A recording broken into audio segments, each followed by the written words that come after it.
ఎవరైతే ఒంటరిగా ఉండలేరో, అలాగే ఎవరైతే ఒంటరితనాన్ని ఒక నరకంగా భావిస్తారో వారు ఎప్పటికీ కూడా అనుకున్నది సాధించలేరు. ఎందుకంటే జీవితాన్ని గొప్పగా నిర్మించుకోగలిగే శక్తివంతమైన ఆలోచనలు ఒంటరితనం నుండే పుడతాయి. ఎలాగైతే శూన్యం నుండి ఈ సమస్త విశ్వం పుట్టిందో సరిగ్గా అలాగే. అందుకే తెలివైన వారు ఒంటరిగా ఉంటారు. అర్థమైందనుకుంటా. నీకు ఎంత బలం ఉన్నా లాభం ఉండదు. దానికి తెలివి తోడు లేకపోతే బలహీనమైన శత్రువు కూడా నిన్ను ఓడించగలడు. మీరు ఏడిస్తే భగవంతుడు వస్తాడో రాడో తెలియదు, కానీ ఒక్కసారి నవ్వి చూడండి. ఈర్ష్యతో ఎంతమంది వస్తారో ఆ నవ్వును పోగొట్టడానికై. మనిషికి జ్ఞానం పెరిగే కొద్దీ మాట్లాడటం మానేసి మౌనంగా ఉండటం నేర్చుకుంటాడు. మనకు కోపం రావడం అంటే ఇతరుల పొరపాట్లకి మనల్ని మనం కష్టపెట్టుకోవడమే. నీ యొక్క కన్ను చెదిరితే నీ గురి మాత్రమే తప్పుతుంది, కానీ నీ మనసు చెదిరితే నీ జీవితమే దారి తప్పుతుంది. మన శరీరం కుంటిదైనా గుడ్డిదైనా పర్వాలేదు, కానీ మన ఆలోచనలు మాత్రం కుంటివో గుడ్డివో అయితేనే ప్రమాదం. మనం బ్రతకడానికి డబ్బు ఎంత అవసరమో మన అని అనుకోవడానికి బంధాలు కూడా అంతే అవసరం. మనం ఆకలితో ఉన్నా, అలాగే ఆలోచనలతో ఉన్నా సరైన నిద్ర పట్టదు. ఎదుటి వారి యొక్క చెడ్డ గుణాల గురించి చర్చిస్తూ నీ సమయాన్ని వృధా చేసుకోకు. నమ్మకం అంటే మనిషి ఉన్నప్పుడు ఒకలా, వెళ్ళాక ఒకలా నటించే పాత్ర కాదు, ఎప్పుడూ ఒకేలా ఉండే గుణం. చప్పట్లు కొట్టే చేతులన్నీ భుజం తట్టలేవు, అలాగే సలహాలు ఇచ్చేవారందరూ సహాయం చేయలేరు. నవ్వడం మాత్రమే మీరు నేర్చుకోండి. ఏడవడం మనతో ఉన్నవారు ఎలాగో నేర్పుతారు కదా. సముద్రాన్ని వదిలేసి ఎక్కడికో వెళ్ళిపోదామని కెరటాలు అహర్నిశలు ఆరాటపడుతూ ఉంటాయి, కానీ సముద్రం తన గర్భంలోకి లాగేసుకుంటూ ఉంటుంది. మనిషి కూడా అన్నీ వదిలేసి ఎక్కడికైనా పారిపోదాం అనుకుంటాడు, కానీ బంధాలు బాధ్యతలు మనిషిని వెళ్ళనివ్వకుండా కట్టిపడిస్తూ ఉంటాయి. ఇక ఇదే జీవితం అంటే. అర్థమయ్యేలోపు పూర్తయ్యేది కళ, అర్థమయ్యేలోపు ఒప్పుకోలేనిది వాస్తవం, అర్థమయ్యే కొద్దీ దగ్గరయ్యేది స్నేహం. ఆ అర్థం తెలిసినా కూడా సరికొత్త అర్థం వెతికేది ప్రేమ. అర్థం అయినట్లు అనిపిస్తుంది, కానీ ఎప్పటికీ అర్థం కానిది జీవితం కాదంటారా? ఎంత కష్టం వచ్చినా కూడా శత్రువు ముందు బాధపడకు. ఎందుకంటే నీ బాధ వారికి ఇంకా సంతోషాన్నిస్తుంది తప్ప కనికరించేలా చెయ్యదు. కష్టమో నష్టమో నవ్వుతూనే ఉండు. నీ నవ్వే వారికి గుండెల్లో మంటను పుట్టిస్తుంది. మట్టితో పోరాడితేనే ఒక విత్తనం మొక్కగా ఎదుగుతుంది, అలాగే ఎదురు దెబ్బలకు తట్టుకొని నిలబడితేనే ఏ మనిషైనా జీవితంలో పరిపూర్ణంగా ఎదుగుతాడు. ఈ సమాజంలో తప్పు చేసి కూడా నిజాయితీ పరులుగా చలామణి అవుతున్న వారి కంటే ఇదిగో రండి, ఇటు చూడండి మెసేజ్.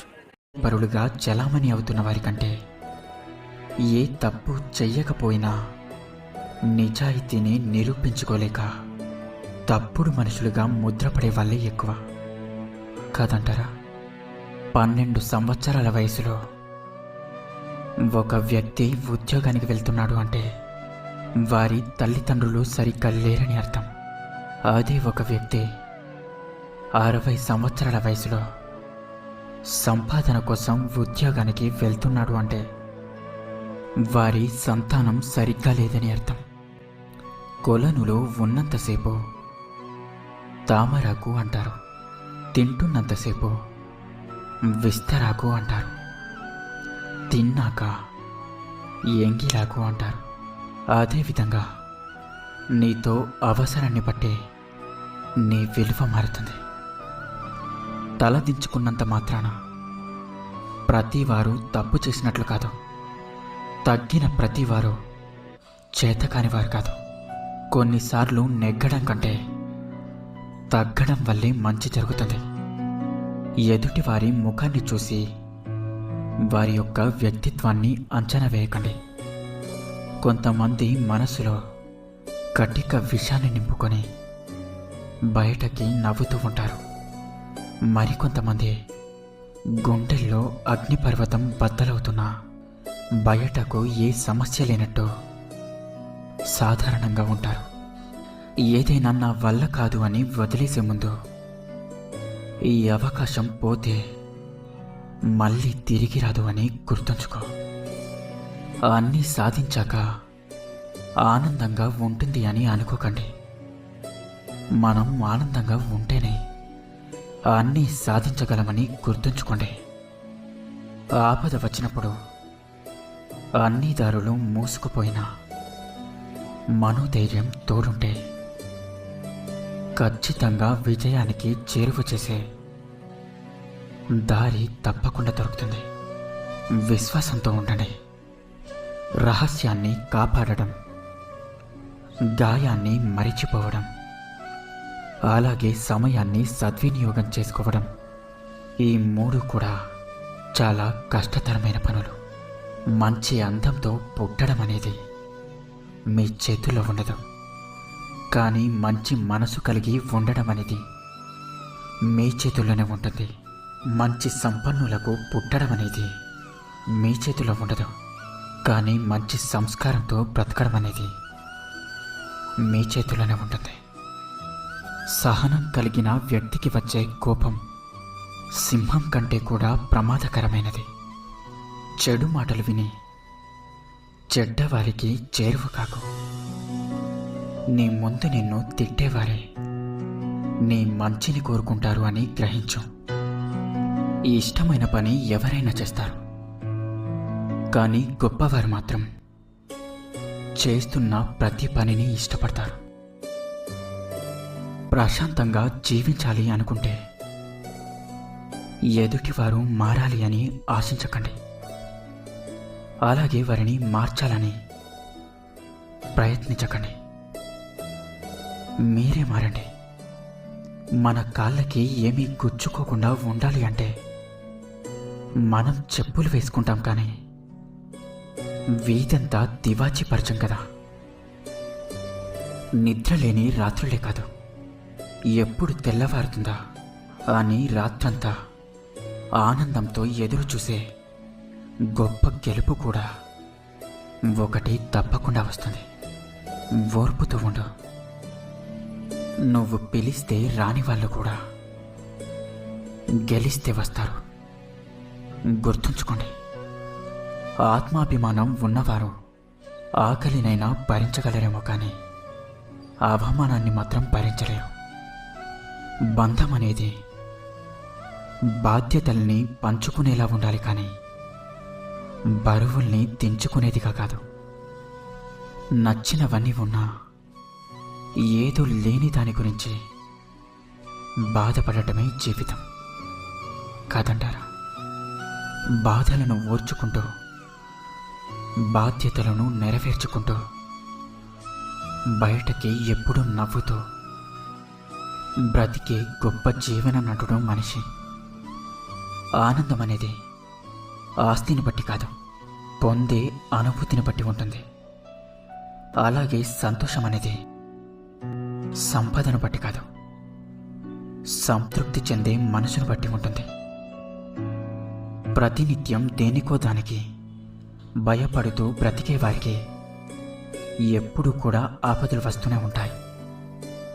తప్పు చెయ్యనంత వరకు, ఎవరికి ఏ హాని చెయ్యనంత వరకు ఎవరు ఎవరికి భయపడవలసిన అవసరం లేదు. ఒక్క మన మనస్సాక్షికి తప్ప సాధించే సత్తా లేనివాడే నా జీవితం ఇంతే అంటాడు.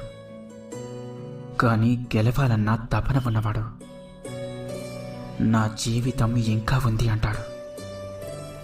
విచిత్రం ఏమిటంటే, ఉన్నప్పుడు వదులుకుంటాం, కోల్పోయాక వెతుక్కుంటూ ఉంటాం. అవసరం, అవకాశం, అలాగే అవమానం, ఈ మూడు కూడా మన జీవితంలో గొప్ప గొప్ప పాఠాలను నేర్పిస్తాయి. ఎవరు వెనక ఉన్నారని, ఎవరో వెంట వస్తారని ఏది మొదలుపెట్టకు. ఎందుకంటే ఈ రోజుల్లో నువ్వు నమ్మాల్సిందే నిన్ను నువ్వు మాత్రమే. ఇన్ని మంచి సూక్తులలో మీకు ఏ సూక్తి నచ్చిందో కింద కామెంట్ చేయండి. అలాగే ఈ వీడియో మీకు నచ్చినట్లయితే వీడియోని లైక్ చేసి ఇలాంటి మరిన్ని వీడియోస్ కోసం మన ఛానల్ని సబ్స్క్రైబ్ చేసుకోండి. ధన్యవాదాలు.